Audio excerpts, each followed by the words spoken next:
नमस्कार मित्रांनो, तर मालिकेच्या आजच्या भागात आपल्याला असं बघायला मिळणार आहे की आता एजे आणि लीला हे झोपी गेलेले असतात.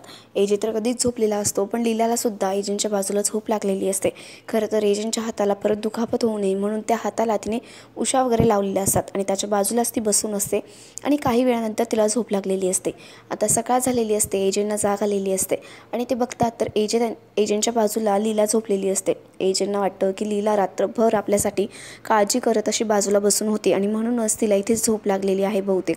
आणि लीला किती काळजी करते आपल्याला दुखापत होऊ नये, जखम परत ओली आहे, तिला त्रास होऊ नये म्हणून ती इथे रात्रभर बसून होती. आता एजे अलगद लीलाला आपल्यापासून बाजूला करतात आणि तिची झोपमोड होऊ नये म्हणून अगदी सावकाशपणे तिच्या डोक्याखाली उशी ठेवत असतात. तेवढ्यात लीलाच्या फोनचा अलार्म वाजतो. लीलाला उठू नये, जाग येऊ नये म्हणून एजे स्वतः तिकडे जातात. सोफ्यावर तिचा जो फोन असतो तो उचलतात आणि बंद करतात. तेवढ्यात लीलाला सुद्धा जाग आलेली असते. म्हणते, एजे तुम्ही उठलात आणि तुमचा हात वगैरे दुखत नाही ना, तुमची जखम बरी आहे ना. एजे म्हणतो, मी कम्प्लिटली फाईन, तू काहीही काळजी करू नकोस, मला काहीही झालेलं नाही आहे. आणि तू काय करत होतीस? तू रात्रभर तिथे बसून होतीस माझी काळजी करत आणि मला चांगली झोप लागावी म्हणून तू स्वतःची झोप सॅक्रिफाईस केली. लीला म्हणते, एजे मग काय करणार होते मी?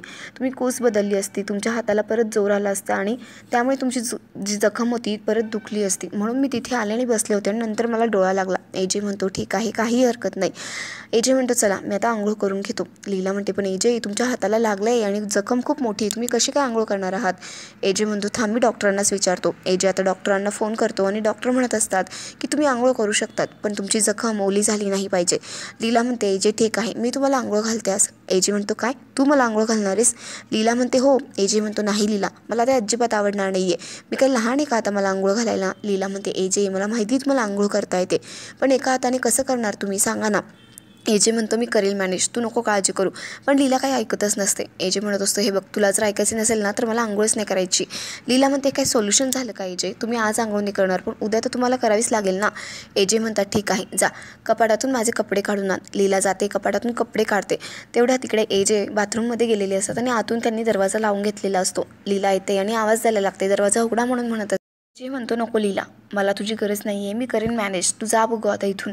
लीला म्हणते, हे काय एजे, हक्काची बायको असताना तुम्ही असं का करत आहात? आणि ती वैतागलेली असते.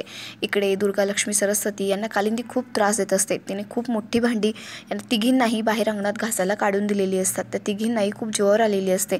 लक्ष्मी म्हणत असते, वहिनी आपण का करतो हे सगळं, मला अजिबात करायचं नाही, बघा ना ती भांडी किती खराब झालेली आहे, या कालिंदीला काय वाटतं का आपल्याला अशी कामं देते ती? दुर्गा म्हणते, आपल्याकडे काही ऑप्शन नाही आहे, आपल्याला नाही कामं करावीच लागणार. सरस्वती म्हणते, बघा ना 4 दिवस सासूचे असं ऐकले होतो, पण इथे तर सासू सोडा, सासूची आईच आपल्या डोक्यावरती बसली. तेवढ्यात कालिंदी बाहेर येते आणि म्हणते, अजून तुमची भांडी घासून झालेली नाही आहे? अगं आवरा पटकन, हात पटपट चालवा, आहे बघा ह्या 2 बादल्या भरून कपडेसुद्धा धुवायचे तुम्हाला. लक्ष्मी, सरस्वती म्हणतात, काय आम्हाला ही भांडी घासत घासतच रात्र होणार आहे, कपडे कधी धुवायचे आम्ही? आता कालिंदी म्हणते, अगं हात चालवा पटपट. आणि असंही तुम्हाला कपडे झाल्यानंतर परत आतमधली फरशी धुवायची आहे आणि ते झाल्यानंतर भूक लागेल ना, मग स्वयंपाकसुद्धा करायचा आहे, चला पटकन हात आवरा बघू. इकडे दुर्गा मनातल्या मनात म्हणत असते की ह्या कालिंदीला मी अजिबात सोडणार नाही. कालिंदीच्या मैत्रिणी तिथे आलेल्या असतात आणि त्या म्हणत असतात, काय गं कालिंदी, कशीस तू आणि आम्हाला परत जेवायला का बोलवलं तू? आता तर रेवतीचं लग्न झालं आहे ना. तेवढ्यात कालिंदी म्हणते, हो अगं झालं आहे, पण आमची रेव गेली ना, खूप घर ना रिकामं वाटतं आहे, आम्ही दोघंच आहोत, त्यामुळे एजंटनी बघा त्यांच्या सुनांना इथे पाठवले काम करण्यासाठी. या दुर्गा, लक्ष्मी, सरस्वती एजंटच्या सुना आहेत, माझी मदत करायला त्या इथे आलेल्या आहेत. त्या बायका म्हणतात, काय या जहागीरदारांच्या सुना आहेत?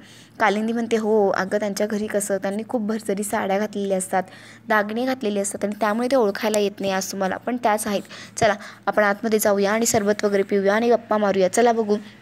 इकडे कालिंदीने या तिघींनाही सांगितलेलं असतं की पटापट हात चालवा, कारण चांगल्या 20-25 भाकऱ्या करायच्या आहे आणि भाजीसुद्धा करायची. सगळी काही तयारी मी इथे करून ठेवलेली आहे, भाज्यासुद्धा आणून ठेवल्या, तुम्ही सगळा स्वयंपाक करायचा आहे. दुर्गा म्हणत असते, या कालिंदीला मी काही सोडणार नाही आहे, आपल्याला एवढे कष्ट करायला लावते, एवढं काम करून घेते ना आपल्याकडून, हिच्या मुलींना मी काही सुख लाभू देणार नाही आहे. त्या अगदी लोळल्या जरी ना, लोटांगण जरी घातलं ना त्यांनी माझ्या पायाशी, तरीसुद्धा त्यांच्या पदरी मी काही सुख नांदू देणार नाही आहे. कालिंदीला माहिती नाही आहे ती काय करते आपल्यासोबत आणि याचे परिणाम काय होणार आहे ते. लक्ष्मी म्हणते, वहिनी माझं ऐका ना, मी काय म्हणते, जाऊया आपण एजंटकडे, त्यांची माफी मागूया, हवं तर पाय पकडूया त्यांचे, ते आपल्याला माफ पण करतील. पण इथे राहण्याची काहीच गरज नाही आपल्याला. बघा नाही बाईने आपली काय अवस्था करून ठेवली, या अशा साड्या घालायला लावल्या, इतकी कामं करायला लावली, हे कधी केलं आहे का आपण? दुर्गा म्हणते, बघ लक्ष्मी, आपल्याकडे काही ऑप्शन नाही आहे, आपल्याला हे करायलाच लागणार आहे. तू नको काळजी करू, या सगळ्यांचा बदला मी घेणार आहे. तेवढ्यात तिथे लीलाचे बाबा आलेले असतात आणि वसंतराव म्हणत असतात की दुर्गा मॅडम, कालिंदी जे काही तुमच्यासोबत वागते ना, त्याच्यासाठी मी तुमची माफी मागतो, प्लीज आम्हाला माफ करा. दुर्गा म्हणते, वा चांगलं आहे तुमचं, तुमची बायको आमच्याकडनं अशी कामं करून घेते, आम्हाला त्रास देते आणि तुम्ही माफी मागण्याचं नाटक करतात. तुम्हाला काय वाटलं मला काहीच कळत नाही का? पण एक गोष्ट लक्षात ठेवा, या सगळ्यांचे परिणाम तुमच्या संपूर्ण कुटुंबाला भोगावे लागणार आहे. आता मी जाऊ देते, पण मी लक्षात ठेवेल की मला नंतर काय करायचं ते. आता इकडे लीलाचे बाबा खूप घाबरलेले असतात, ते आतमध्ये जातात आणि कालिंदीला बहुतेक समजवण्याचा प्रयत्न करणार असतात. इकडे लीला तयार झालेली असते, तिने खूप छान साडी घातलेली असते, लाल रंगाची साडी तिच्यावर खूप उठून दिसत असते आणि ती परफ्यूम वगैरे मारत असते आपल्या हातांवरती. तेवढ्यात एजे सोफ्यावरती बसलेला असतो आणि चोरून तो लीलाचे फोटो काढत असतो. लीला खरं तर खूप सुंदर दिसत असते, तो तिच्या मोहातच पडलेला असतो आणि फोटो काढून तो त्या फोटोंकडे बघत असतो आणि तोच फोटो त्याने आपल्या मोबाईलला वॉलपेपर म्हणून ठेवलेला असतो. त्या फोटोकडे तो वारंवार बघतो आणि हसत असतो. लीलाचं लक्ष जातं आणि तिला वाटतं एजे चक्क फोनमध्ये बघून का हसताय, म्हणून ती एजेंकडे जाते आणि त्यांचा फोन त्यांच्या हातातून खाली पडणार तोच आपल्या हातात घेते. एजे आता खूप गोंधळल्यासारखा वागत असतो, कारण लीलाच्या हातात फोन पडला आणि तिने जर वॉलपेपर पाहिला तर परत ती त्याच्या मागे लागणार हे त्याला माहिती असतं. लीला म्हणते, एजे काय झालं, असे फोनमध्ये बघून तुम्ही का हसत आहात? एजे म्हणतो, काही नाही गं, माझे ईमेल्स वगैरे होते ते चेक करत होतो मी. लीला म्हणते, एजे पण तुम्ही हसत होतात ना? एजे म्हणतो, नाही नाही, कुठे काय, मी कामाचे मेल्स चेक करत होतो, दे माझा फोन इकडे आण. आपला फोन ते घाईघाईने लीलाच्या हातातून घेतात आणि खाली जातात जेवण करण्यासाठी. इकडे सगळेजण जेवणाला आलेले असतात. विराज आणि प्रमोद यशला खूप चिडवत असतात. यश म्हणत असतो, बा आज जेवणाचा मस्त सुगंध सुटलेला आहे, घमघमाट सुटलेला आहे. विराज आणि प्रमोद म्हणतात, आजी तुला काय वाटतंय? यश बघ ना, पहिल्यांदाच असं बोलतोय, म्हणजे रोज काय तो बेचव जेवण जेवत होता का? पण आजच त्याला घमघमाट सुटतोय असं वाटतंय आणि छान वास येतोय जेवणाचा. हां, का नाही येणार ना, कारण रेवतीने आज स्वयंपाक केला आहे बरोबर, म्हणूनच त्याला जेवण इतकं छान वाटतंय आज. एजे लीलाचं मात्र वेगळंच काहीतरी चालू असतं. एजे बसलेला असतो आणि तो आपला फोन त्याच्याकडे सारखं लक्ष देत असतो. लीलाच्या बाजूने आहे, तिकडून फोन उचलून तो दुसऱ्या बाजूला ठेवत असतो. लीला म्हणत असते, एजेंचं नक्की काय चालू आहे? नक्कीच त्यांच्या फोनमध्ये काहीतरी आहे आणि त्यांचा फोन ते माझ्यापासून दूर ठेवत आहे, म्हणजेच काहीतरी लपवत आहे माझ्यापासून. लीलासुद्धा चोरून त्यांचा फोन घेण्याचा प्रयत्न करत असते. पण तेवढ्यात एजे म्हणतो, तुला काय हवं आहे का? लीला म्हणते, नाही नाही, तो बाऊलला माझ्याकडे, आणि एजे तिच्याकडे तो देतो आणि आपला फोन जो असतो तो खिशात टाकतो. लीला म्हणते, आत्तापर्यंत ना एजे असं कधीच करत नाही, त्यांना नोटिफिकेशन्स वगैरे बघायचे असतात म्हणून ते फोन असा नीट ठेवतात, पण आज त्यांनी फोनसुद्धा उलटा ठेवला होता आणि आता तर काय खिशातच टाकला आहे. नक्कीच माझ्यापासून हे काहीतरी लपवत आहे. इकडे यश आणि रेवती यांना सगळे चिडवत असतात. आता विराज म्हणत असतो, रेवती आम्हाला पहिले वाढू नको, पहिले ना यशला वाढ, त्याच्या पोटातून ना कावळ्यांचा आवाज येतोय, मला ऐकू येते अगं, खूप भूक लागली त्याला, वाढ ना पहिले. आणि रेवतीसुद्धा यशला वाढते. ते म्हणतात, अरे यश कसं झालं आहे जेवण? यश म्हणतो, वा खूप छान झाली ही भाजी. आजी म्हणतात, रेवती खूप सुंदर भाजी केली आहे तू, खरंच चव आहे तुझ्या हाताला. यश म्हणतो, हो ना. विराज म्हणतो, अगं रेवती त्याला वाढ ना अजून, त्याला खूप भूक लागली आणि आता तर भाजी पण खूप आवडली, त्याच्यामुळे खूप जेवणार आहे तो. आता त्याला सगळेजण मिळून खूप जेवण वाढत असतात. यश म्हणत असतो, अरे माझा डाएट आहे, प्लीज त्याचा तरी विचार करा ना. आणि सगळे मजा मस्ती करत जेवण करत असतात, हसत असतात. तेवढ्यात तिथे किशोर येतो. आजी म्हणतात, किशोर ये ना बाळा, चल जेवायला बस आमच्याबरोबर. किशोर म्हणतो, नाही नको आजी, माझ्या घशाच्या खाली ना अन्न उतरणार नाही आहे, कारण माझी बायको तिकडे जेवली की नाही, उपाशी आहे की नाही हे विचारल्याशिवाय मी जेवणार नाही आहे.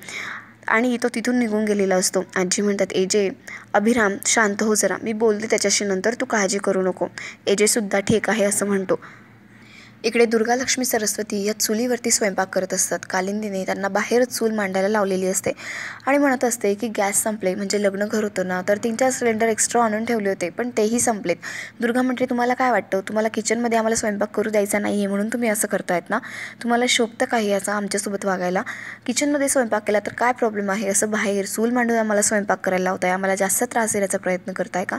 कालिंदी म्हणते, तसं अजिबात नाही आहे. तुला बघायचं आहे का गॅस संपलाय की नाही? जा किचनमध्ये जा आणि जाऊन बघ गॅस चालू होतोय का बघ जरा जाऊन.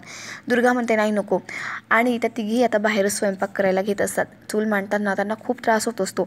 धुराने त्यांचे अगदी हाल झालेले असतात. त्यांच्या नाकातोंडातून पाणी येत असतं आणि डोळेसुद्धा जळजळ डोळ्यांची होत असते. दुर्गा लक्ष्मी सरस्वती तिघीही खूपच वैतागलेल्या असतात आणि फायनली त्यांनी चूल पेटवलेली असते आणि स्वयंपाकसुद्धा त्या करत असतात. इकडे लीला म्हणत असते की एजंटच्या फोनमध्ये काय आहे ना ते नक्की शोधून काढलं पाहिजे. आणि आपला आजचा हा भाग इथेच संपतो.